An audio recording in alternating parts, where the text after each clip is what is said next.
Good morning. Greetings. Guten Tag. Buenos dias. Hello. How are you? While I go around the front of the house.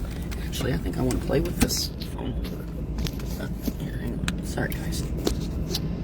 Not sure that's good and magnetized. I'm trying to decide. Yeah, we're going to try this angle for now. While I'm cruising around my corner, let's listen to a little spa. We've got Al Jor, Dreamtime. Here we go. Hump day, baby.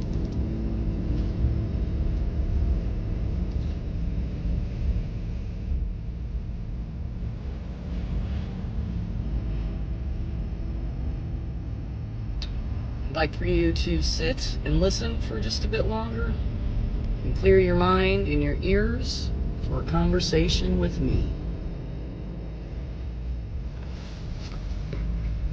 Okay. Now that we are actually on the road again, just can't wait to get on the road again. I'm gonna have to put gas in my car because it's about to be out of gas again. Alright. Boy, oh boy. It's quite fascinating that a couple of days before my 44th birthday, not that I'm into politics, boy, but I'm into political agenda. Let me tell you about that right now. For the first time in my life, I can see and feel the riff, the break, the contradiction in viewpoints, you know, to where I feel it, I know it. I hope not, but I see conflict going to happen with the most current, I'm just going to say what it is, bullshit that the current administration was trying to pass yesterday at 5 p.m. Now, let me start with this. The nature of the work that I do, have done for almost my whole adult life, really, is in the non-for-profit sector. You know, I'm not a genius or anything, but basically your non-for-profits are these. Now, that doesn't mean we're not a business. You know, you got to have money. You have to have revenue. You have to have, you know, overhead, all of those things. But most of what comes to a non-for-profit is through grants, scholarships, you know, yes, kind of grants like what a college student gets, but a little different. You know, it's for an entity. They always have to have, very few grants seem to have like just an open, willy-nilly, you do what you want with it. When you apply for a grant, you have to give specific details as to how your vision for the project that you're doing, how it aligns with the grant funder's goal and initiative, and how you're going to steward that money. And by stewarding money, that means how you're going to spend it. And most grants, you have to allocate out ahead of time. This, you know, if you're going to get, you know, $5,000, X amount is going to go to this. It has to be categorically of what they want, Without grants like that, it would be next to impossible to really fully function as a non-for-profit. Even another tier are federal grants. These are the big grants. This grant money also does not go just to non-for-profits. You're going to see this money being distributed, to federal entities such as Medicaid. Hold on to that one before anyone jumps on the throw stone soapbox about Medicaid and how it's manipulated and yes, We'll get back to that. It also goes to things such as Head Start. Please tell me why ceasing funds to Head Start, which directly takes care of children who are considered at risk because they come from low-income families. Low income doesn't necessarily mean that someone isn't working because they choose not to. It doesn't mean that they're not working because they're a dope head or a drug addict. That does happen a lot. Let's be real. But oftentimes, you're going to see families on Medicaid who maybe have, you know, one parent who has a decent job, but the other parent has to stay home to care for a disabled child. And I don't mean just a young child. I mean adult children. with various forms of special needs, whether it be cognitive, physical, both, bedridden, nonverbal. They rely on that money. Let's say you're someone such as myself, who I've done okay. I don't consider myself necessarily low income, demographically speaking. But I work for a non-for-profit who has a lot of nonprofits. They can't offer insurance. A lot of jobs don't. So for a period of time when I was at a certain income threshold, I qualified for Medicaid. Not only do I work, I have 4 jobs. All right? 4. 3 that I work regularly and 1 that's on the fly.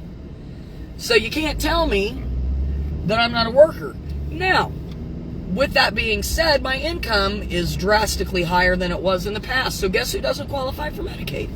I don't. And that's okay. But to know, and some people are like, well, I work for this doctor and stuff and everything seemed to be fine. Read the news. Get on the news. This isn't just something people are making up to be dramatic. As of 5 o'clock yesterday, they were going to cease and freeze federal funding across the board everywhere. All of it. It would have affected thousands, people, thousands of non-for-profit entities, and that's not even. Oh, well, thank you, Naima. That's not even counting the more federal, the bigger entities, like I said, such as Medicaid. So here's my question, and this is where I was talking about, I can feel it already because I've had some discussions where this is going to cause a rift. I appreciate still anyone who is a bona fide true supporter of their political party. And people close to me are very, very staunch supporters of the current administration.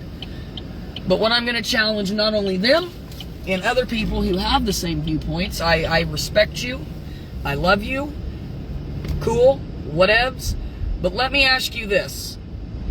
And I'm not saying the other side, like, who's this president or whatever, but if you were on the receiving end of what I felt, all of my coworkers felt,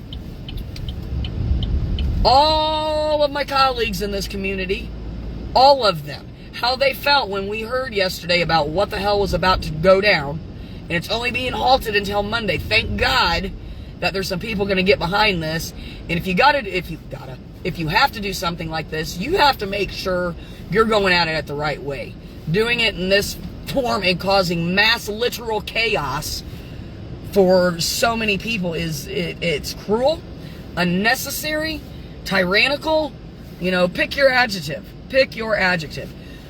But I go back to, let me ask this. If you were being told, you received information that, let's say, you're a factory worker, or, I don't even know, let's say you work for the sewage plant, whatever, and you received notice, basically, that federally speaking, so there was nothing that you could do, even your higher-ups could do, their higher-ups, nobody could do anything except for federal judges, and you were told, because of us wanting to take a look and make sure that all the things going on in the government align with the current administration, we're going to cease all funds. So chances are, if this goes through, you won't be getting a paycheck because the money that is necessary and supposed to be sent to you, some of which has already been rendered and awarded, it just sits because it gets distributed at certain times, you're not going to get it. You may get it eventually, but you're not for now. Let me know how you would feel. I really want to know if you were told that there was a risk your livelihood and income, not only financially, but something you have done, good Lord, done your entire adult life, have vested and just poured into, could cease for even a temporary time. I would want to know how the hell you would feel about it. You would want me to be okay with it? I was actually told, this kind of is how it could be. We've got to get things in line. Come on, man. Again, if it were you, if it were the other side, I already know and you know what? All of that aside, the dissension amongst, different viewpoints, what this is doing to the morale of our country, you are causing, like I said, because of a very rash, aggressive decision to try and immediately just And everyone's like, well, he's got to stop everything right away. No, you don't.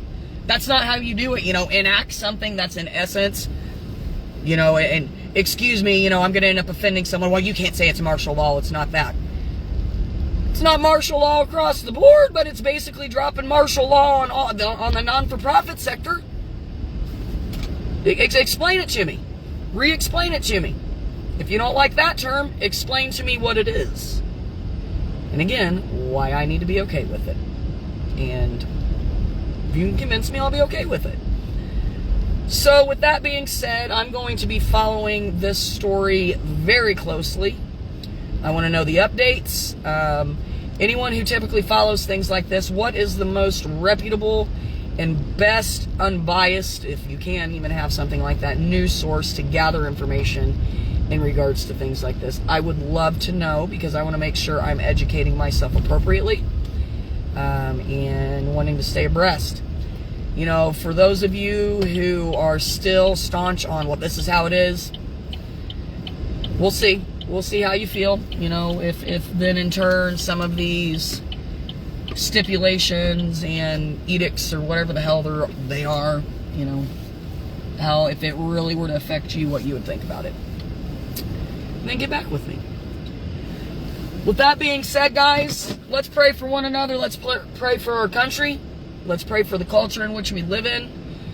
Let's pray that while these times are tough, that we as a humane society are able to overlook certain things and stay civil, right? Stay civil and negotiable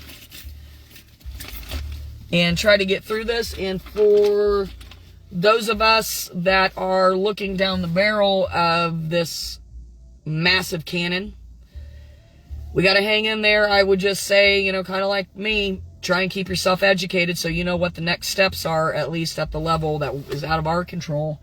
And we'll just have to get through it. Anybody who's been in the non-for-profit sector for long enough knows it's all about survival, baby. Survival of the fittest. And I will continue to advocate not only for the people in which I serve, their families, and myself. So with that being said, I got to get my day started. This evening, I am going down south. Hanover women's basketball. I forget who they're playing, but I'm going. Didn't make it last week because it was cold. I'm feeling a lot better than I did. I thought I woke up feeling really, really crummy, but I actually, just the drainage. That's what it's, which is affecting my belly. Chris, if you just popped on, please go back and watch my stuff. But hey, guys, if you need me, you know where to find me. One really great thing, it is, at least in central Indiana, it's going to feel like an actual heat wave. Right now, we're at 35 degrees, I believe. Feels like 25, but feels like summer to me. I didn't even wear a hoodie. I got a t-shirt on. See? Arm skin. Oh, no, that's coat. Well, there's arm skin down there. All right, guys. Hey, have a good day. I would suggest going back and watching. I'd love people to interact and engage. Have a good day. Happy hump day.